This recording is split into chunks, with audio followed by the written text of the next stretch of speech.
Olá, tudo bem? Hoje nós estamos com Mônica Tudo. Porto, pessoa intersexo e atuante na área do direito. Mônica, se apresenta para a gente, por favor.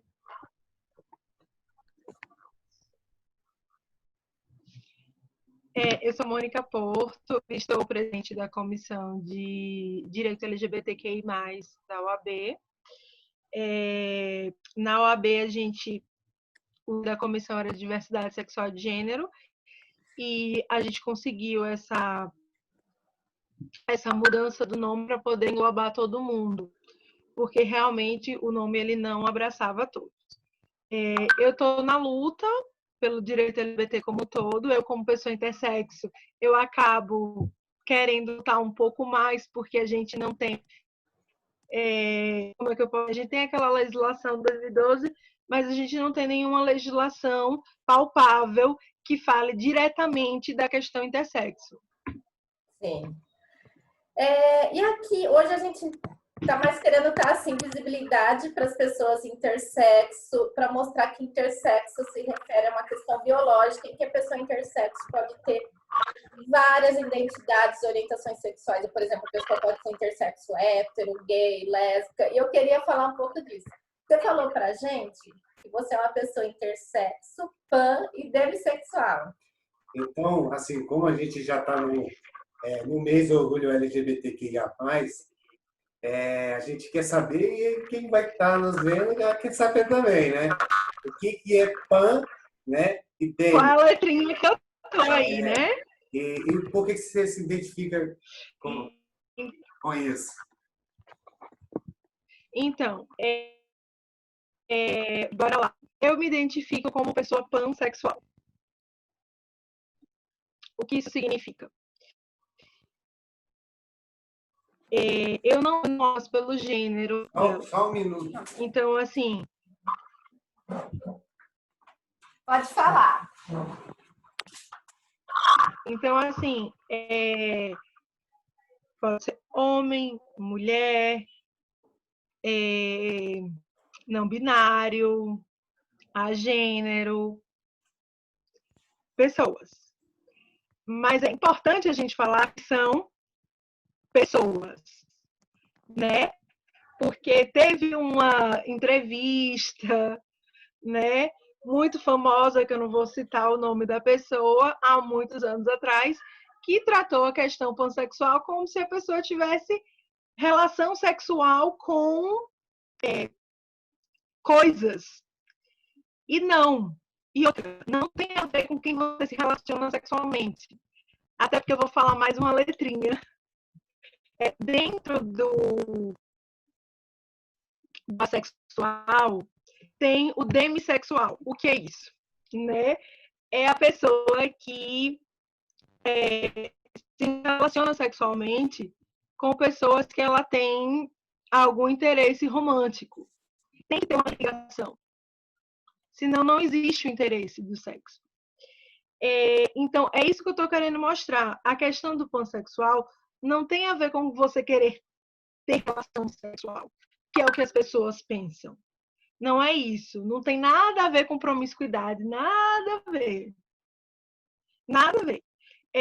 Inclusive, existem pessoas pansexuais que são demissexuais, como é o meu caso, que são assexuais. Sim. Isso não vai importar, porque não é questão de quem você quer se relacionar sexualmente. É na questão de quem você se interessa.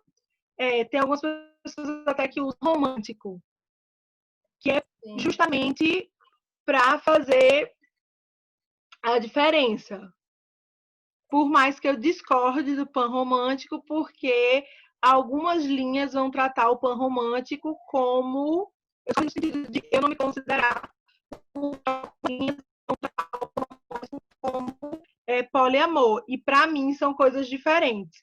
Existem linhas que separam e vão ter pessoas que você vão dizer que o romântico tem a ver com poliamor.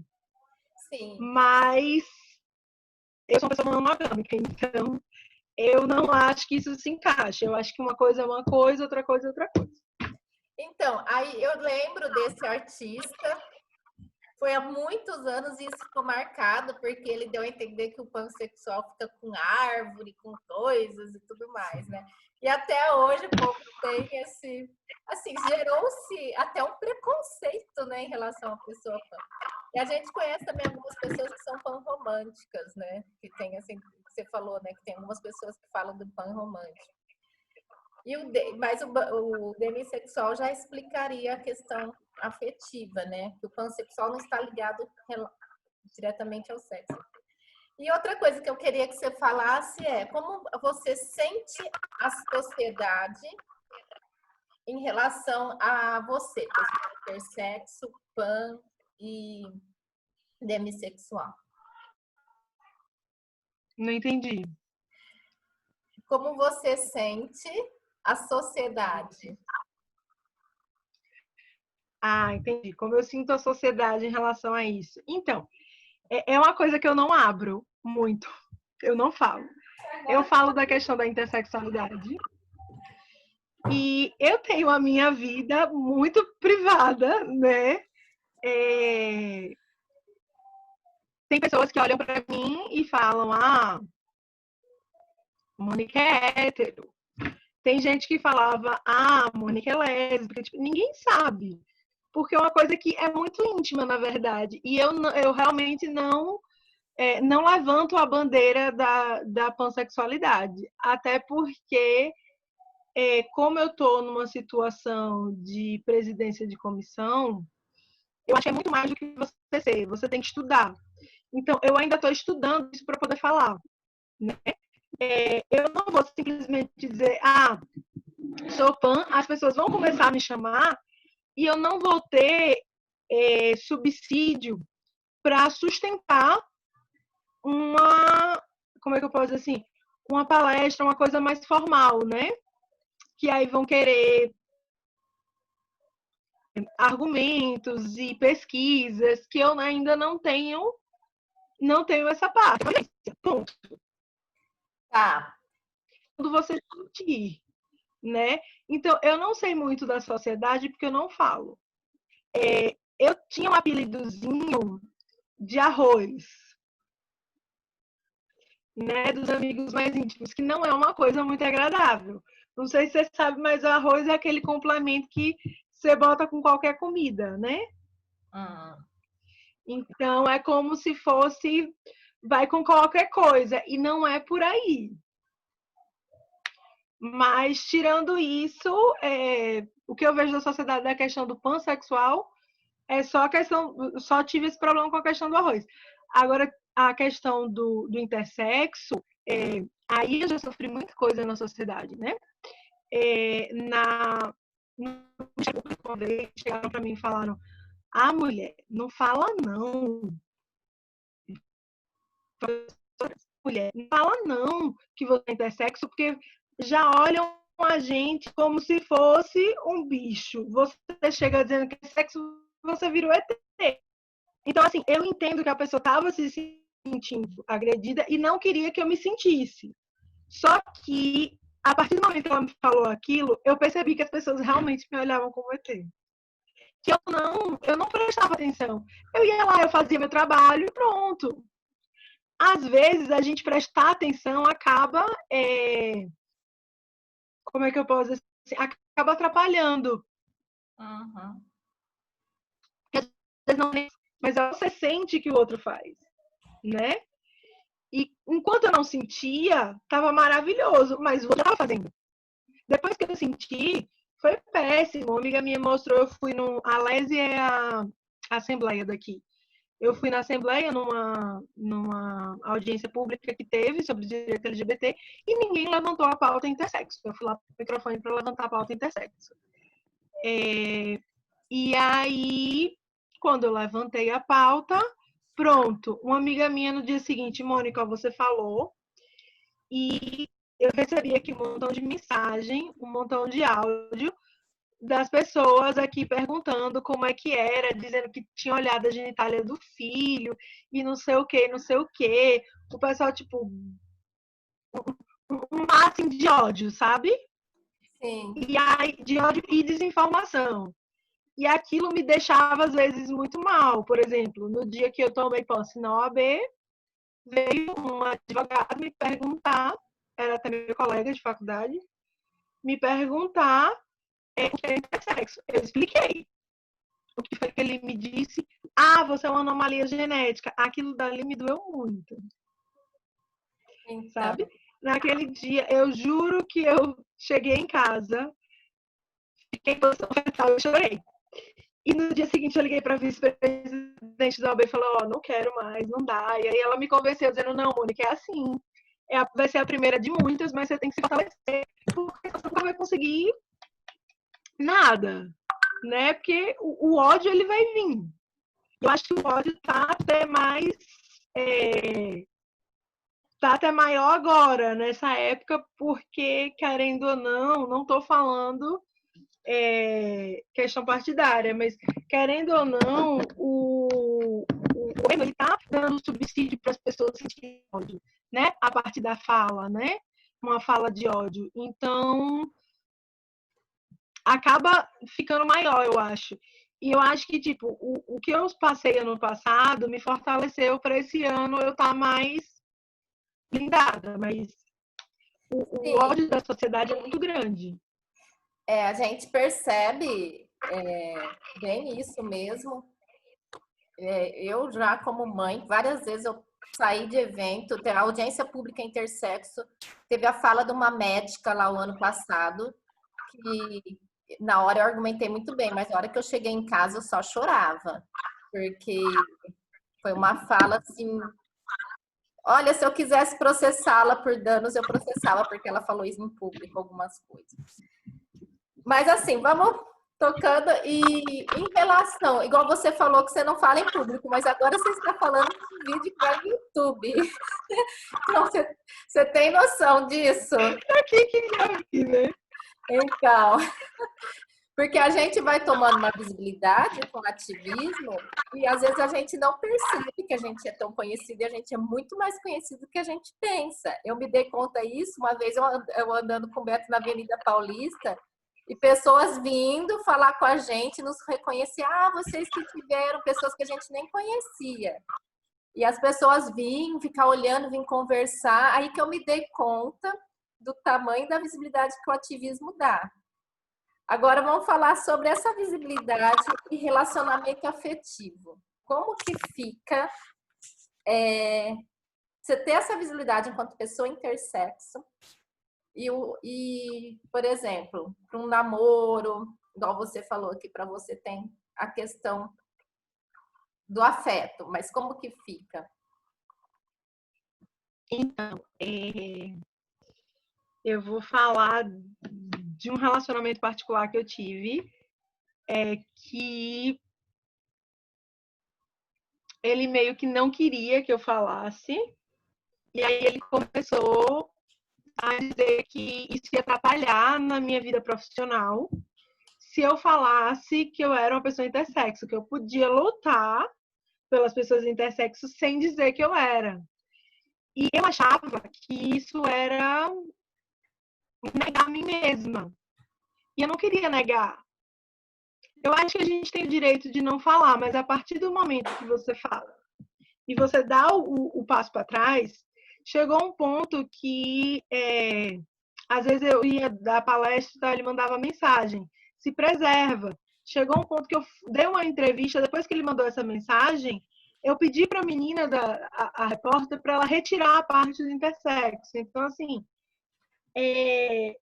eu acho que essa questão de relacionamento é muito complicado mesmo, né? Porque a gente não está lidando só com a gente. Aí a gente vê relatos, eu não tenho amigos intersexo, mas eu tenho amigas que são amigas trans. Elas falam, Mônica, não fala, porque você nunca vai, me disseram essa frase, você nunca vai conseguir um relacionamento se você ficar falando isso, porque ninguém vai querer constituir família.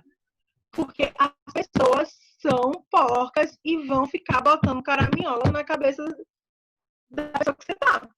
E é bem isso. Então, assim, é muito complicado. E isso já aconteceu comigo, tipo, tanto com homem quanto com mulher. Então, assim, não é uma questão de, machismo. Sim. Entendeu? A gente não pode dizer, machismo não é falar, melhor você não falar por causa do seu profissional. Você tem que primeiro fazer seu nome, depois você fala disso. E as pessoas não percebem que isso tá te excluindo. É como se eu estivesse me negando, entendeu? Sim. E, assim, sobre as suas pautas, da sua militância, hoje você na presidência da Comissão de Diversidade LGBT da OAB, quais são as pautas em relação ao movimento intersexo? Se você quiser falar, igual você não tem um ativismo PAN nem DEB, então vamos falar do intersexo. Então, o ativismo que eu busco dentro da comissão, a gente bota todos, na realidade. Agora, o que eu levanto a bandeira, né, eu mesmo levantando a bandeira, é a questão intersexo. A gente está com um projeto para aprovação dessa questão para quando voltar da pandemia, para fazer uma capacitação nas maternidades, porque muitas vezes as maternidades não sabem que a certidão de nascido vivo tem que constar, né? E aí eles não constam. Eles botam lá o sexo masculino ou o sexo feminino. Eles não constam a intersexualidade. Então, assim, tem que constar. E aí, o primeiro passo da gente é esse. Esse é um projeto que a gente tá, que ele tem que passar ainda pelo conselho, então eu não posso estar falando. Mas eu entrei tem pouco tempo, eu tô tipo 1 ano, e a comissão é muito pequena. Aqui não é como São Paulo, que a gente tem subseccionais que vão ter a comissão. É só a gente, somos 8 pessoas. Então, é pouca gente, né? E nem as 8 estão sempre trabalhando, então muitas vezes sobra mais, assim, para mim. E como a gente tenta abarcar todos, a gente tem projeto que vai da questão da educação, né? A gente tem projeto que é para ser na questão da criança e do adolescente, dos conselheiros, porque a gente recebeu denúncia que os conselheiros estão sendo homofóbicos, LGBTfóbicos, quando eles vão lidar com as crianças e com os pais. E, inclusive, tem uma conselheira aqui que é uma mulher trans. E aí eu achei estranho isso, porque eu, como assim? Aí me falaram que ela, inclusive, era excluída por outros conselheiros. Então, assim, é uma coisa complicada que a gente precisa realmente fazer uma capacitação. Como é nova a comissão, a gente está mais nessa questão de ensinar, capacitar e educar, porque a gente acha que o trabalho começa por aí, né?